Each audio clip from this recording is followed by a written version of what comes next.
Welcome to the game table, everybody. Today we're going to do a review of Platoon Commander Deluxe, the Battle of Kursk. We've got a game that is played out with 9 sequences. Sequence number 1 is to roll initiative. Each player rolls a die 10. The game comes with 6 die 10, and the higher number gets initiative. That can be modified by card play, and then ties go to the person that didn't have initiative last.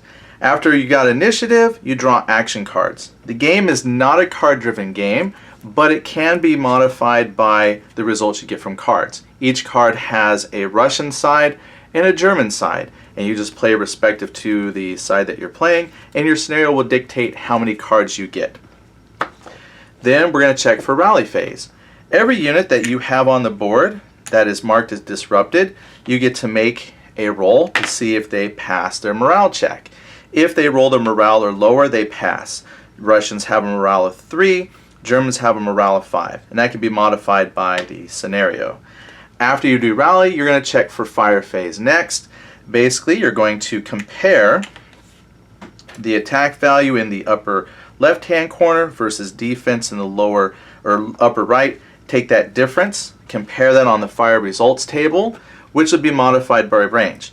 The range box underneath the number just tells you the range. So short range for green is 1 hex. Once you've determined your range, you're going to take that difference.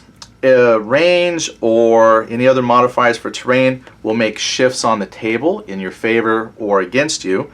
The attacker rolls a die 10. They cross-reference that rolled number, 5 on the 4 to 6 chart, with the number of difference. So if we had attack 8, defense 4, no other modifier, I get a result of 2. That means the defender has to make 2 morale checks, and if they fail, the unit will become disrupted. If they fail twice, the unit is disrupted and flipped. And if a unit is disrupted and flipped to its reduced side, it will then be eliminated and replaced with a wreck marker. After you do alternating combat, the next phase is the movement phase. Every unit has a move value in the middle section. Some of them have a burst of either blue or orange. That means they can fire on the move with penalties. After one side has moved all their units, the other side moves their units. Again, you got these admin markers that you can mark if a unit has moved or if they had fired. After you have done all of the firing and moving, you then check for close assault.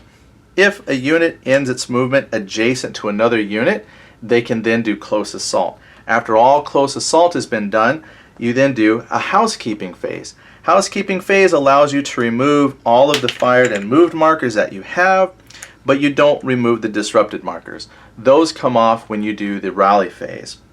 After you do the housekeeping phase, you're going to check your aid and focus. Each side is represented by their battlefield leadership by these tokens. So focus for re-rolling combat results or initiative, and then aid for helping with rally rolls. They come onto the board on their 1 die side. If you spend it, it goes away. If you don't spend it, you can then later flip it to the 2 die side. And as you re-roll, you reduce it and then remove it if you use both. They can come back later. After aid and focus, you advance the turn marker, go all the way back to step number 1, which is determine initiative, and run through again. It plays really quick, is not overly complicated, and it's a great game to hop into if you're fairly new to wargaming. Thank you for watching.